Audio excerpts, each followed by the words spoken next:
Hello and welcome to our flipped instructional session on Unit 7, Lesson 1, Monotheism Takes Hold.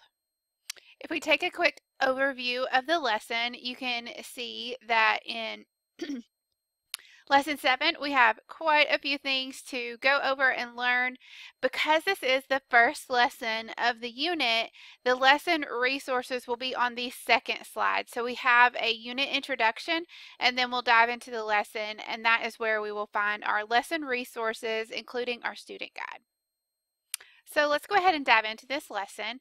We've learned about Hinduism, Buddhism, and Confucianism.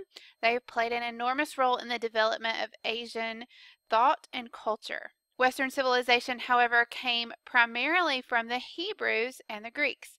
The Hebrews introduced enduring ideas about monotheism, justice, law, and morality, and the Greeks celebrated people's ability to reason and decipher the mysteries of the world.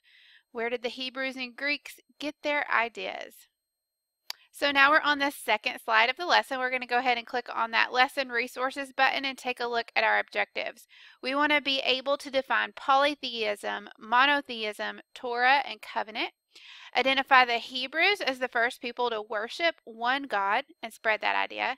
Name the religion of the ancient Hebrews. Identify Abraham and locate on a map the areas the ancient Hebrews traveled through and settled, and identify the countries that occupy the area today.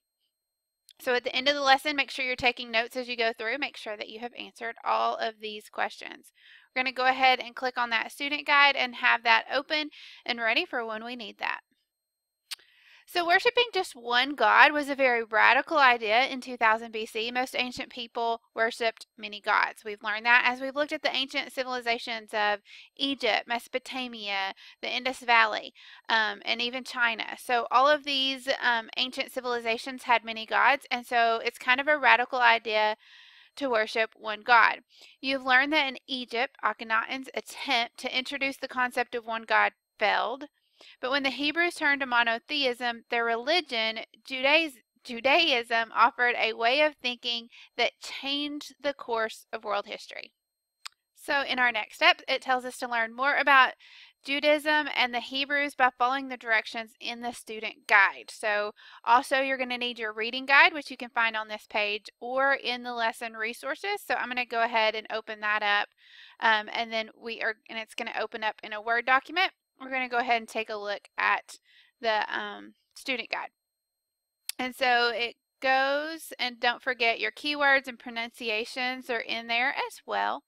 And some of those you need to define and make sure you have in your notes. But activity 1, honoring one God, you are going to read. So complete the reading as you read chapter 6 from the beginning to Joseph and his brothers. So pages 213 to 219. When you have finished, compare your answers to those in the lesson answer key. So make sure you have that reading guide up, and as you read, you are going to answer those questions. I'm going to open up that reading guide, and we're just going to take a brief look at the questions that you need to answer as you are going through. So as you can see, who were the Hebrews? What were they best known for? What is hold on one second.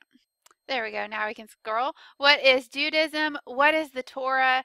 In what time period did Judaism develop? Who was Abraham? What is he believed to have done? Explain the agreement described in the Torah between God and Abraham.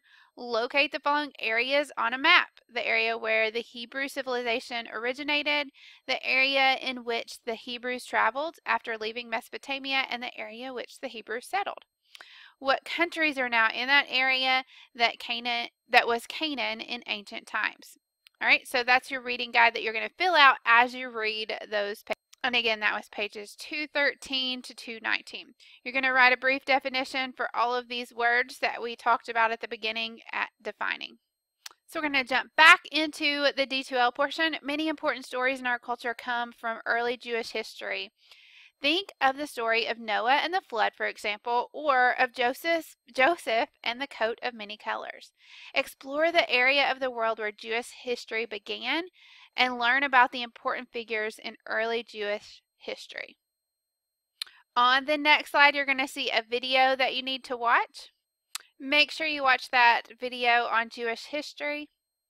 And then you will continue on. The next slide tells you to use what you know, complete the reporting in 2000 BC activity. If your flash isn't working, make sure you go up to the address bar and hit the little lock button.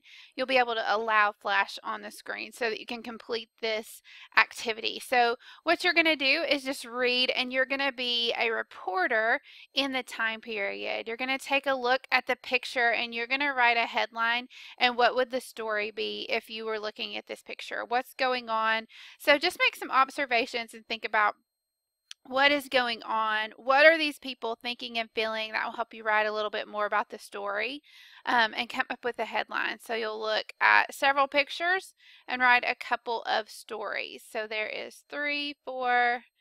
So there's 4 different ones that you can take a look at and write.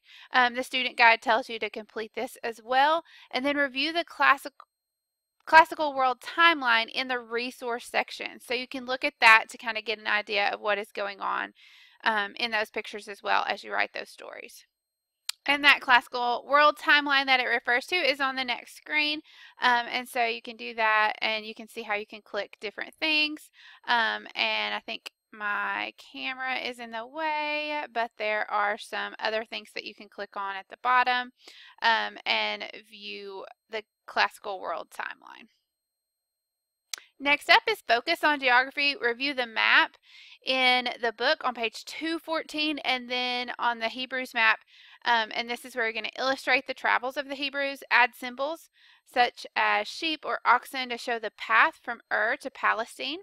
Illustrate the highlights of the trip with symbols. Make a key to identify the symbols. Then you are ready to take your quiz, or you can come to our follow-up session before you take that quiz, but that will be the last slide of the lesson. So I will see you on the flip side. We will review the activities that you did. We'll take a look at the map and take our learning a little bit deeper, so you can look for the flip follow-up session in your Class Connect schedule. Attend that live session to carry this topic further into practice.